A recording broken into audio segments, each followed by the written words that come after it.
Mesdames et messieurs, bonjour. Vous le savez, le vendredi, nous faisons toujours la recette d'une star. Et la star du jour, c'est son plat, le plat 2. Et la star du jour, c'est vous, Pierre-Jean Lucioni. Bonjour. Non, il ne faut pas en trop faire non plus. Hein. Je suis ravi que vous soyez là, Pierre-Jean. Vous êtes avec nous jusqu'à 13h15, hein, bien sûr, oui. pour nous accompagner tout au long d'INSEM. Et on commence traditionnellement par une recette. Et donc, la recette que vous avez choisie, vous allez nous la dire tout de suite. Mais d'abord, je tiens à rassurer les téléspectateurs. Hein, Marina n'est pas là parce qu'elle est en formation météo. Elle sera là donc après les vacances, dans 15 jours. Donc, la recette, Pierre-Jean. Alors, ma recette est simple. Je suis originaire de Cassagnic, donc on a l'habitude de cuisiner le fromage frais. Si vous voulez, en Haute-Corse, on est plus porté fromage frais que broche, donc on fait des beignets traditionnels. C'est un plat très simple. Il y a même ouïdic. Enfin, chez nous, en tout cas, on l'appelle c'est ouïdic. Une partie de la Cassagnic, parce qu'il y a d'autres mots aussi. Hein. Alors, c'est un plat qui est très simple à faire, hein, farine, eau et fromage frais. Alors, le fromage, c'est nous qui l'avons fait, c'est moi qui l'ai fait. Ce sont mes... Vous dites ça comme ça, vous faites du fromage maintenant, Pierre-Jean. Non, je travaille sur les bergers, donc à force de les voir, je suis passé de la théorie à la pratique. Alors, j'ai mes amis, mes cousins à lire, il y a les Carlotte, et François, Mathieu et Jean-Félix qui me donnent du lait. Du lait des brebis d'Alir. Et donc, on a fait du fromage frais. Et on l'a fait il y a 2 jours à Vatoy, à Agaja et en Jon. Donc, on a vraiment respecté la tradition du fromage corse. Pardon pour les puristes ou pour les gens qui défendent aujourd'hui la modernité du pastoralisme. Hein. Moi, je suis toujours un traditionnaliste. Donc, je trouve que ce fromage fait dans la Agaja, dans la Vatoy, on nous engage en Australie. Bon. Pour les téléspectateurs fidèles des Tempifa, vous avez reconnu, vous l'avez montré dans Tempifa. On va voir quelques images d'ailleurs. Hein, la façon de faire ce fromage, justement, c'était avec qui? On va voir quelques petites images. Nicolas Aquaviva dans le Marzolino, ouais, c'est un ami, chevrier toute sa vie. Aujourd'hui, qui a passé le relais à son fils, à Jean-François, donc ils vendent du fromage dans le Marzolino. Il y a Joseph Aquaviva, donc c'est une région qui a conservé encore des fortes traditions pastorales. Et donc, à force de faire tous ces Tempifa, d'aller voir un petit peu nos bergers, on en parlera plus tard hein, d'ailleurs de ce que vous faites actuellement, mais là, à force de faire ces Tempifa, vous avez décidé de vous aussi mettre la main à la pâte. En gros, c'est comme ça, Pierre-Jean. J'ai vu des bergers faire du fromage pendant 3 ans, de Sartène au Liamon, au Nio, la Bana, Gualir. Donc, je me suis dit, tiens, pourquoi pas essayer, puisqu'ils m'ont initié, en fait. Ce sont des vieux bergers qui m'ont initié, et c'est facile à faire. Hein. On va voir. On va le voir tout de suite. On va la cajade. On va la cajade. Voilà, je vais y arriver. Voilà, la cajade. Donc c'est un tressage avant l'arrivée du plastique. Tous les moules à fromage étaient donc on voit bien. Regardez, c'est magnifique. Hein, il y a des. C'est pas du broch. Hein? Dans le nord, c'est pas le broch, c'est fromage frais. C'est le lait caillé qui est moulé, voilà. On l'a fait cette recette, Pierre-Jean. Vous nous montrez. On va la faire simplement. Donc voilà, on met de la farine. Hein. Voilà, hein. Là, de la farine. Pas de là au jugé. Hein, je ne mets pas d'œufs parce que moi j'aime pas. Certains mettent des œufs. Hein. Alors, on mélange avec de l'eau tiède. Hein. Pourquoi tiède, Pierre-Jean? Parce que la farine elle se dissout mieux dans l'eau. Pas de sel parce que le fromage est salé. Hein. Ça, c'est important. Si vous voulez, quand on fait le fromage comme ça, on le sale le soir ou le lendemain. Hein. Donc, le fromage, sinon, on ne peut pas le conserver. Hein. Alors, c'est pour ça qu'on évite de mettre du sel dans les beignets. Donc, il faut que la pâte soit très fluide, hein. Luc, tu vas décidément faire tout faire. Je me fais de la cuisine à la télévision, j'avoue. Hein. Merci en tout cas, on vous remercie vraiment, Pierre-Jean, d'être venu. Pendant que vous êtes en train de tout touiller, là justement, allez-y, prenez votre temps. On va parler quand même de ce livre, Mandia Tempifa, qui est sorti l'an dernier. Il est sorti l'an dernier. C'est un énorme succès de librairie, comme tout ce que vous faites d'ailleurs. Hein. Qui est anthropologue, et Dominique Colonne, qui est prof à Sartène. Donc on a décidé de faire ce livre, parce que le livre, en fréquentant les bergers, si vous voulez, les bergers, ils vivaient en montagne, isolés, ils partaient, ils amenaient avec eux les abruistes.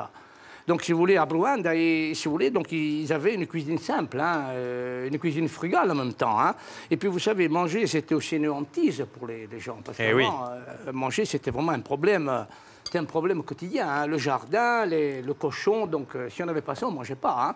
On n'avait pas le supermarché dans le coin pour aller s'approvisionner. Donc, si vous voulez, la cuisine est un peu le reflet aussi du mode de vie des gens. Moi, vous allez dans le Chardonnay ou dans le Liamon ou dans le Venaquet, les plats sont pas tout à fait pareils. Donc, si vous voulez, c'est une adaptation à l'environnement, en fait, tout simplement. Hein. Alors là, si vous voulez, la farine est assez fluide maintenant. Ce qui est assez marrant quand même, c'est que vous allez nous faire une recette que dans le sud, à Ajaccio notamment, on ne connaît absolument pas. Hein. Mais oui, mais elle est connue encore. Elle est connue, mais vraiment, je trouve que c'est... Les sudistes, vous ne connaissez pas. Hein. Exactement, oui. Allez, montrez. Alors voilà, on va prendre du fromage. Alors voilà, le fameux fromage frais qui a 2 jours. Hein. Alors, il n'est pas carré, parce que si vous voulez, on l'a pas mis... Le fromage, quand on le fait, on le met en forme. Nous, hydro, on est dans des eaux, il est carré. Oui. Là, je ne l'ai pas serré parce qu'on va en faire des beignets, on va les consommer frais.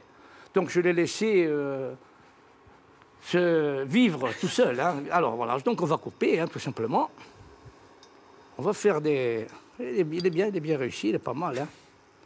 Donc on va faire tout simplement, on fait des morceaux de fromage, des tranches, hein, comme ça. Hein. Voilà, hein. Ouais, c'est facile. Hein, et je crois que n'importe qui peut faire cette recette. Hein. Et puis du fromage frais, on en trouve dans tous les supermarchés, dans tous les magasins de Corse. Maintenant, il y a des fromageries Ottavi, Pierucci, bon, Aviletta, tout ça. Maintenant, ils font tous du fromage frais, en fait. Hein.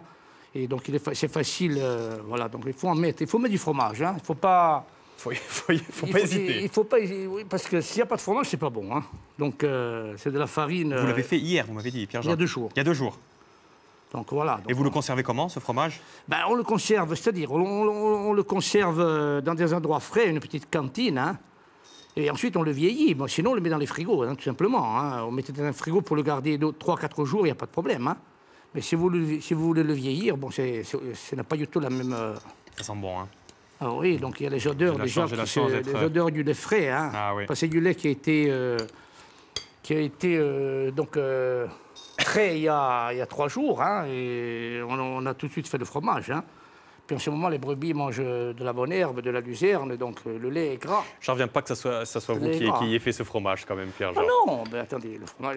Je vous ai connu, moi, à l'époque, quand je suis arrivé à France 3, vous étiez... Faut pas faire politique. Derrière l'écran, et là, maintenant, c'est marrant. Mais ça, c'est le fromage, c'est des siècles de savoir-faire, hein, transmis. Vous savez, les bergers, quand ils font un fromage, ils réfléchissent. Qu'est-ce qui ne va pas? Ils essayent, ils voient le fromage, il gonfle, le fromage, il est amer, il est aigre. Donc, il y a toujours ils se remettent toujours en question quand ils travaillent. Hein. Et si vous voulez, aujourd'hui, malheureusement, les techniques, l'hygiène, tout ça, fait que, bon, toutes ces techniques anciennes ont disparu. Mais enfin, parce que c'est interdit, moderne, ça, maintenant, effectivement. Maintenant, les normes européennes, il faut du plastique. Vous nous en faites un, s'il vous plaît.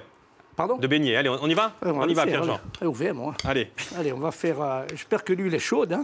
Ah, logiquement, oui. Hein. Bon, écoutez, on va voir. Hein. Alors, on va en faire... Oui, voilà. Hein. Voilà, douille. Mettons du fromage, parce qu'il n'y a pas de fromage, c'est pas bon. Hein. 3. Et 4, allez. Il faut attendre que... Ça se faisait à quelle occasion, ça? Tout le temps. Tout le temps? Tout le temps. Bon, pour l'instant, il n'y a pas de fromage, hein, puisque les brebis vont mettre bas, ou elles ont mis bas, donc il y a des agneaux et les chèvres vont mettre le fromage. En fait, on commence à le faire à partir du mois de janvier. Et suivant les périodes de lactation, parce que d'une région à l'autre, la lactation change, en fait. Hein. Mais en général, on commence à le faire à partir du mois de janvier. Hein. Et c'était un repas, c'est un repas complet ça, ou... Moi, je pense que pour moi, c'est un repas. Maintenant... Alors, on va voir. Combien de temps ça reste? Il faut que ce soit bien doré. Hein.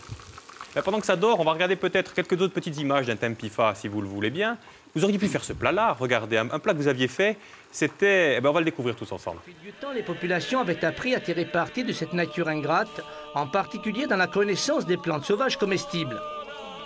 Immuablement, chaque année, la veille de la Toussaint, les femmes du village font le tour des jardins pour ramasser les herbes nécessaires à la confection des tourtes. C'est le plat traditionnel de ces villages de Rogne. 12 plantes découpées, lavées, huilées et mises à macérer quelques heures. Un subtil mélange de goût et de parfum. La pâte est farcie avec des plantes crues. La tourte est posée sur des feuilles de châtaignier avant la cuisson. La recette des anciens est scrupuleusement respectée. Allumé tôt le matin, le four devait monter progressivement en température et conserver la chaleur. Tout un art, c'est de la conduite du feu que dépendait la réussite de la cuisson.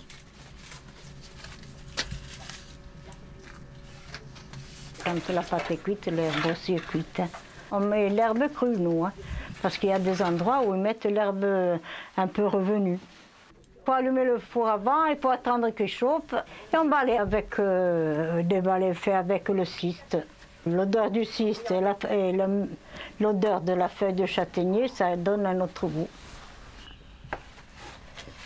Dans le café du village, la population se rassemble pour le repas de la Toussaint au menu, tourte aux herbes, noix, gâteau à la châtaigne. Image furtive d'un passé qui rappelle le temps où les tâches communautaires assuraient la survie au quotidien.